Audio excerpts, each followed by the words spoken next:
Olá, alunos! Hoje vamos começar mais uma aula aqui no nosso curso de licitações e contratos administrativos. A gente já teve uma aula juntos sobre licitações nas empresas estatais e hoje a gente vai ter a nossa segunda parte, a nossa continuação da aula sobre contratos nas empresas estatais. Então, a gente vai seguir aí no estudo da Lei 13.303 no que se refere a licitações e contratos no âmbito especificamente das empresas estatais, ou seja, das empresas públicas e sociedade de economia mista. Eu sou a professora Jéssica, deixei aqui no material meu contato para vocês, então qualquer dúvida que vocês tenham em relação ao material, em relação à aula, fiquem à vontade para entrar em contato comigo, para esclarecer todas as dúvidas. Então, pessoal, dando início à nossa aula, eu vou recapitular um pouquinho do que a gente estudou na aula passada sobre licitações nas empresas estatais, sobre aquelas noções introdutórias em relação às empresas públicas e sociedades de economia mista. Então, eu vou passar bem rápido, porque é realmente importante, como a gente continua na temática das estatais, é importante a gente lembrar esses conceitos mais básicos, né, sobre quem são as empresas estatais. Então, quando a gente fala lá no Estatuto das Estatais, na Lei 13.303, a gente tem que entender quem são as entidades que são regidas por essa norma e, portanto, vão ter um regime jurídico de licitação e contratos diferente do que está previsto na Lei 8.666 e na Lei 14.133, que é a nossa nova lei de licitações. Então, as estatais, a gente tem aqui as empresas públicas e a sociedade de economia mista. Né? A diferença principal entre uma e outra é a empresa pública, ela tem o seu capital social integralmente detido pela União, pelos estados, DF ou pelos municípios, né, a depender da esfera de governo que for titular daquela empresa estatal, enquanto as sociedades de economia mista, elas têm as suas ações, têm a maioria de voto detida pela União, pelos estados, DF ou municípios. Então, enquanto a empresa pública ela é integralmente titularizada por um ente público, seja União, Estado, município ou Distrito Federal, a sociedade de economia mista, as ações com direito a voto pertencem, à sua maioria, a um ente governamental. Mas ela pode também ter outros sócios, que são sócios privados. É o exemplo do que a gente tem na Petrobras, no Banco do Brasil. Em contra-exemplo de empresa pública, a gente tem a Caixa Econômica Federal, o BNDES, por aí vai. Correios, né, uma empresa pública com monopólio estatal. Então, essas são as diferenças, essa é a diferença principal entre empresa pública e sociedade de economia mista. E quais são as características em comum, que a gente não pode esquecer? Ambas integram a administração pública indireta, ao lado das fundações públicas e das autarquias. Elas possuem natureza jurídica de direito privado, enquanto as autarquias e fundações públicas que integram também a administração pública indireta possuem natureza de direito público. Então, por que elas são pessoas jurídicas de direito privado? Porque elas concorrem, né, com o setor privado. Elas são autorizadas por lei, então há necessidade de uma autorização por lei para a criação dessas entidades, e a criação efetiva delas vai se dar mediante o respectivo registro, né, no órgão de registro competente. E elas podem tanto, conforme autorizado lá no artigo 173 da Constituição, que a gente vai ler daqui a pouquinho, elas podem tanto prestar um serviço público como explorar uma atividade econômica. O Banco do Brasil, por exemplo, que é uma sociedade de economia mista, ela presta uma atividade econômica que é o serviço bancário, né, uma atividade bancária. E o Banco do Brasil concorre com outros bancos privados, com Itaú, né, com a própria Caixa Econômica Federal, que é uma empresa pública. Então, elas atuam em um regime concorrencial. Enquanto os Correios, por exemplo, são um exemplo de empresa pública que presta um serviço público, né, conforme o próprio STF já entendeu que a atividade desempenhada pelos Correios é predominantemente um serviço público em regime de monopólio. Então, por ser um serviço público, os Correios detêm esse monopólio na prestação do serviço, salvo alguns outros serviços colaterais que os Correios prestam, mas o escopo principal seria um serviço público, por isso ele pode deter o monopólio dessa atividade, né? Sempre houve uma grande discussão em relação à atividade exercida pelos Correios, se é serviço público, se é atividade econômica, e sendo atividade econômica, poderia haver a quebra do monopólio da atividade exercida pelos Correios, mas o STF entendeu que o que os Correios exercem é predominantemente um serviço público. Então, seria legítima essa prestação em regime de monopólio. Mas tudo isso, o que é principal aqui da gente entender é por que foi muito importante, passando para o nosso próximo slide, em 2016, a gente ter o Estatuto das Estatais. Por quê? Essas empresas, elas possuem um regime jurídico de direito privado, então elas não são uma entidade de natureza pública.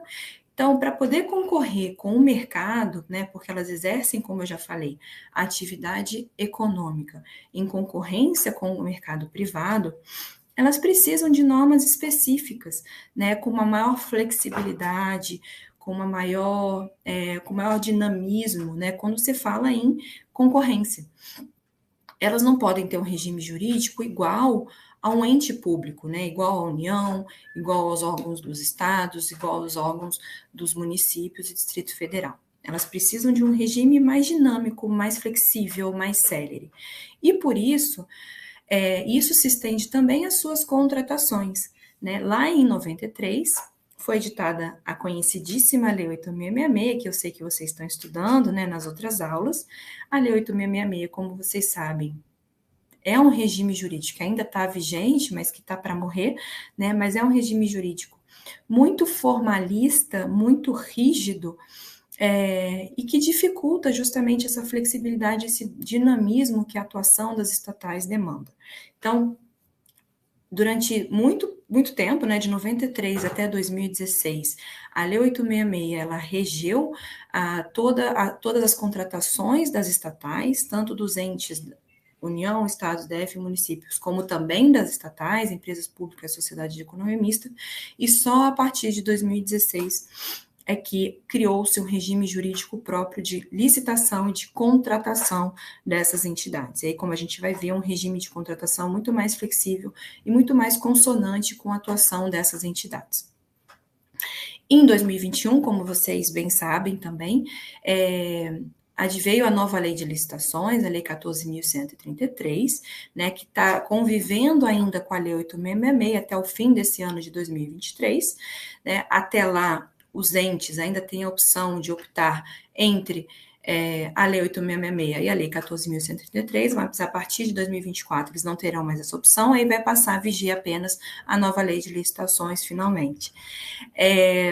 Mas a partir já da Lei 14.133, com a nova lei de licitações, as estatais deixam de observar esse regime jurídico público de contratação e passam exclusivamente a serem regidas, suas contratações serem regidas pela Lei 13.303. Só fazendo aqui uma correção que eu falei que acho que ficou confuso.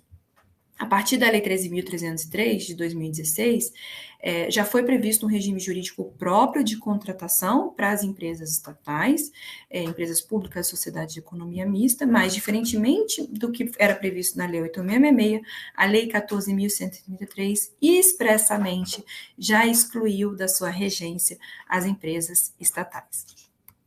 E aí a gente vai passar aqui rapidamente por esses dispositivos.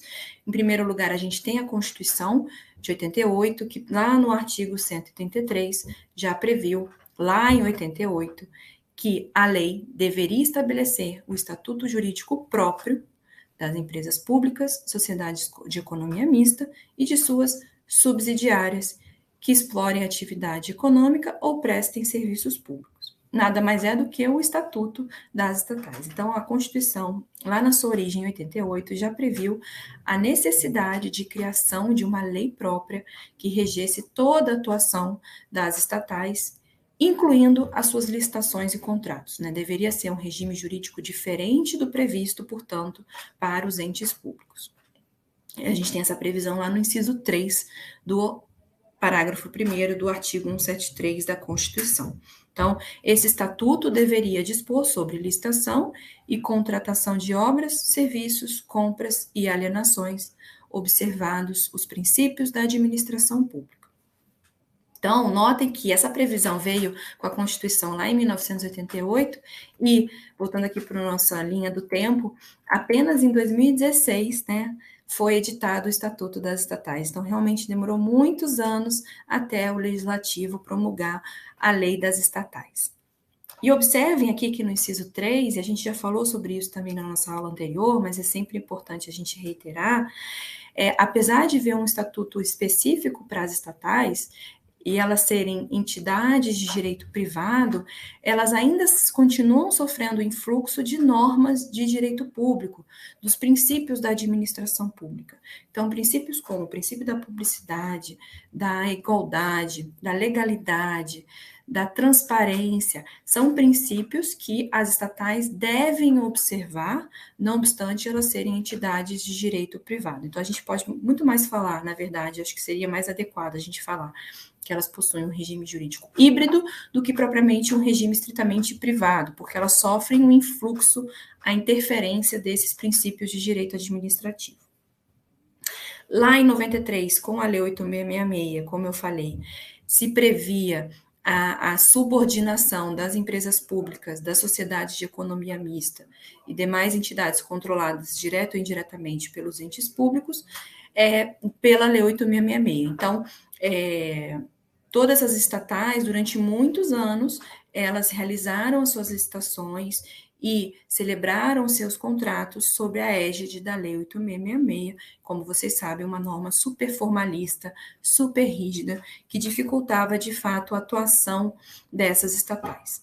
Houve uma controvérsia, a gente falou sobre isso também na aula passada, só comentando aqui bem rapidamente, no passado, em relação ao regulamento, ao procedimento simplificado de contratação da Petrobras, que, a despeito de ainda não existir, à época, o Estatuto das Estatais, a Lei 13.303, a Petrobras editou um regulamento próprio para regular as suas licitações e contratações de uma forma mais simplificada do que o previsto na Lei 8666. Né? E o TCU entendeu que essa norma da Petrobras, esse regulamento da Petrobras era inconstitucional, porque ele foi editado sem a existência ainda do Estatuto das Estatais, mas o STF entendeu que essa norma, esse regulamento, esse procedimento simplificado de contratação da Petrobras era constitucional, né, que ele poderia já prever um procedimento mais simplificado, mesmo sem advir o Estatuto das Estatais, até porque o Legislativo estava, então, em mora, né, foi omisso na edição dessa norma tão importante. E aí, finalmente, então, como eu falei, em 2016, adveio o Estatuto das Estatais para dispor sobre o Estatuto Jurídico das Empresas Públicas, das Sociedades de Economia Mista e de suas subsidiárias, tanto no âmbito da União como dos Estados, DF e municípios. E aí, quando a gente fala em Estatuto Jurídico das Empresas Públicas, Sociedade de Economia Mista, é uma norma completa que trata de diferentes temáticas sobre fiscalização, sobre controle, sobre governança, sobre composição dessas entidades, mas também existe um título próprio para licitações e contratos. Então, é isso que a gente está estudando, estudou na última aula e vai continuar estudando hoje, né? O título 2, que estabelece todo o regime de contratação, de licitação e de contratação dessas entidades. A gente tem lá no capítulo, a gente estudou na aula passada, o capítulo 1, dentro do título 2, que tratava especificamente da licitação, de todo o procedimento licitatório, de todas as regras para a realização dos seus processos competitivos. E agora, no capítulo 2, dentro do título 2 da Lei 13.303, a gente vai estudar especificamente a contratação, né, a fase posterior à licitação. Então, a gente estudou todas as etapas, todo o processo para se chegar até o licitante vencedor, né, quem viria a ser o futuro contratado pelas entidades estatais. E a partir da aula de hoje, a gente vai ver da formalização desses contratos até a execução e eventual rescisão desses contratos. Então, a gente tem lá dentro do capítulo 2, 3 sessões. A sessão 1, que trata da formalização do contrato, então todas as regras referentes à celebração do contrato e referentes à execução desses contratos. Na sessão 2, a gente vai estudar a alteração desses contratos. Então, ao longo da vigência, da vida desse contrato, é possível, claro, que haja alteração contratual, decorrente de eventos supervenientes à assinatura do contrato, nos mesmos moldes, claro, do que a gente tem na Lei 8.666 e na Lei 14.133, aqui com regras específicas. E na seção 3, a gente tem a previsão das sanções administrativas que decorrem de infrações cometidas pelo contratado durante a vigência do contrato. E eu também trouxe para vocês o capítulo 3, que trata da fiscalização das entidades estatais pelo Estado e pela sociedade. É um capítulo que está fora do capítulo 2 dos contratos, mas que é importante a gente estudar aqui, porque essa fiscalização, que é uma fiscalização ampla, né, referente a toda a atuação das estatais, ela também vai se referir, vai ser pertinente à fiscalização da execução de contratos celebrados por essas entidades, né? Então, tanto o Estado, por meio dos tribunais, dos órgãos de controle, como a sociedade, vão poder fiscalizar a gestão contratual, a execução contratual, na medida em que elas implicam, né, essa gestão de contrato implica em despesa pública também, né, despesa de recursos públicos que são geridos por essas entidades estatais.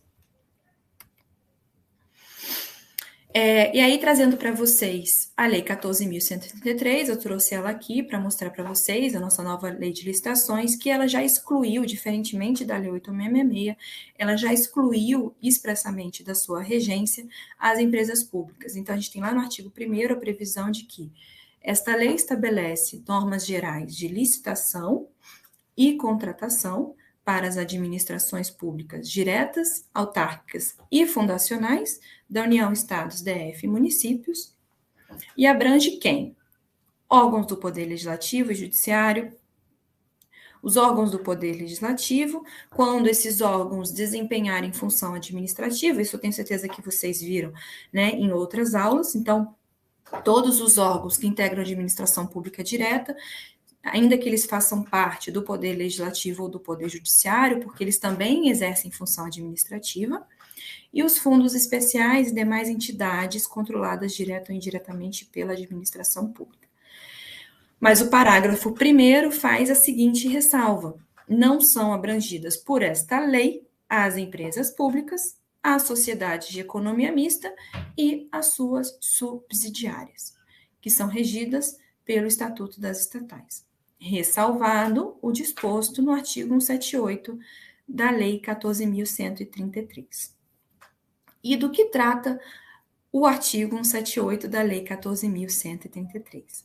Esse dispositivo, ele alterou uma série de artigos previstos lá no Código Penal que tratam de crimes em licitações e contratos administrativos, ou seja, essas normas referentes a direito penal, que tratam de crimes, também se estendem às licitações e contratos celebrados pelas entidades estatais, né, pelas empresas estatais, tá? Então, no que se refere a crime, aí a gente está falando de direito penal, não de direito administrativo, por isso que a gente não vai abordar esse tema. O artigo 178 da Lei 14.133 também se estende às empresas estatais.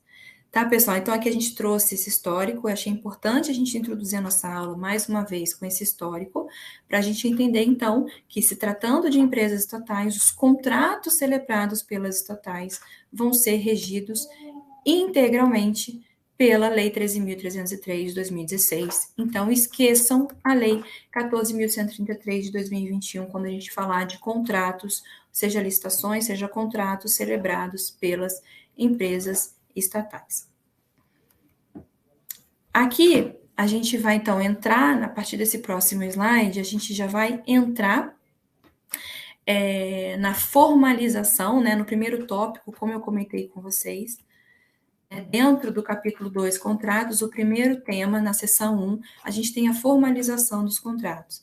E aí vocês vão observar que, apesar dessa seção ela falar em formalização, ela é muito abrangente porque ela trata de diversos temas, tanto da formalização em si dos contratos, como da própria execução do contrato. Então, primeiro ponto importante aqui quando a gente fala de formalização é a gente tratar qual o regime jurídico que rege a celebração desses contratos. Então, a gente tem, em primeiro lugar, uma regulação legal, né, de todos os contratos que são celebrados pelas empresas estatais.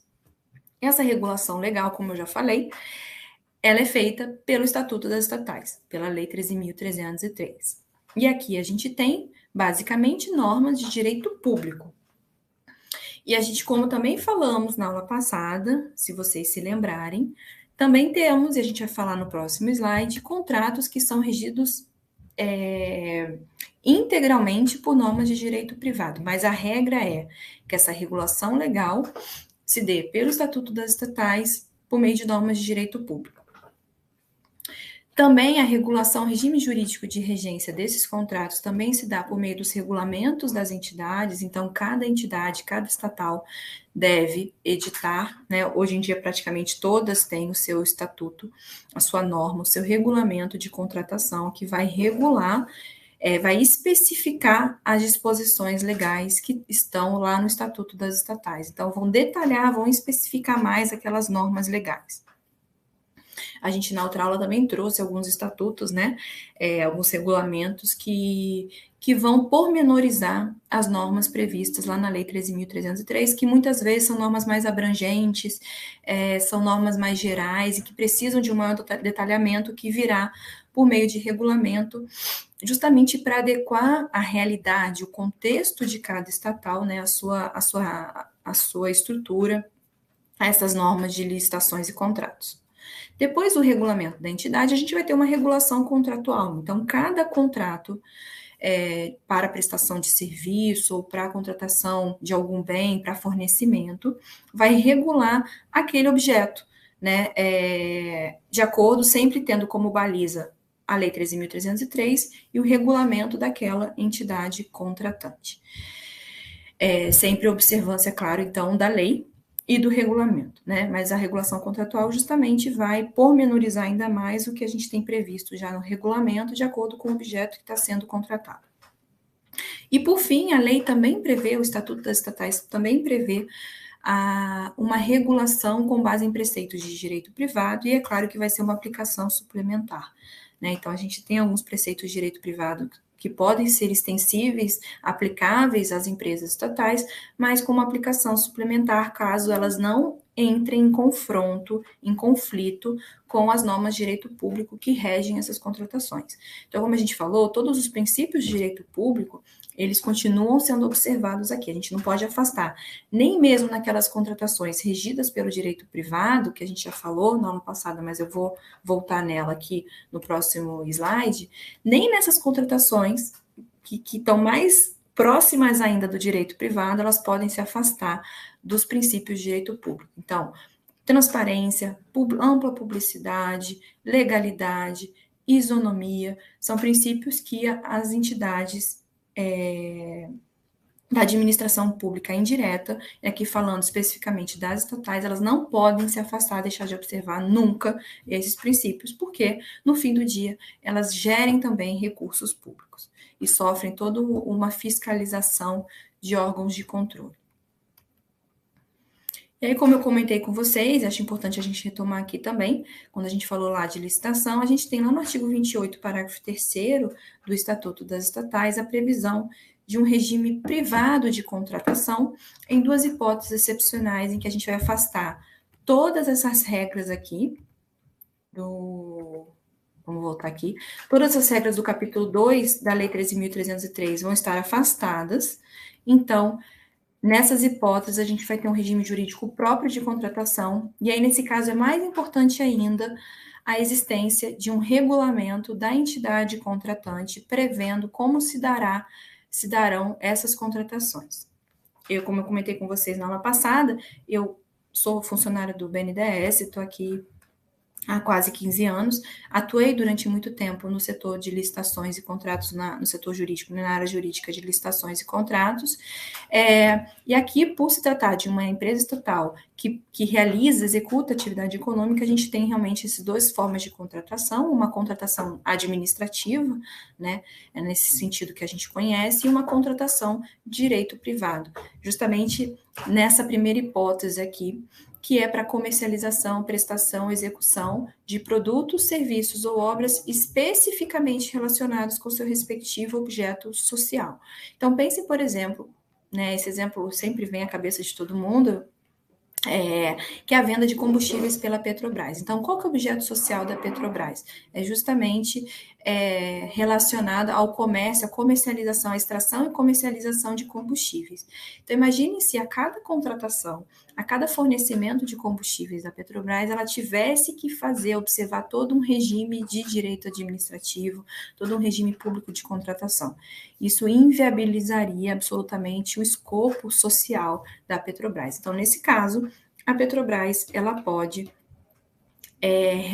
fazer uma contratação mais simplificada nos moldes de um regime de direito privado, sempre observando, claro, aqueles princípios de direito público, como a gente já falou. Então, tem que ser uma contratação pública, tem que estar lá no site da Petrobras, todas as contratações celebradas por ela tem que observar sempre a isonomia na contratação, então ela não pode escolher um contratado a seu bel prazer, tem que ter um mínimo de procedimento competitivo para que haja uma escolha isonômica, tem que ser um procedimento que observe os princípios da moralidade, né? Então, esses princípios continuam sendo observados também nessas contratações do artigo 28, parágrafo 3º.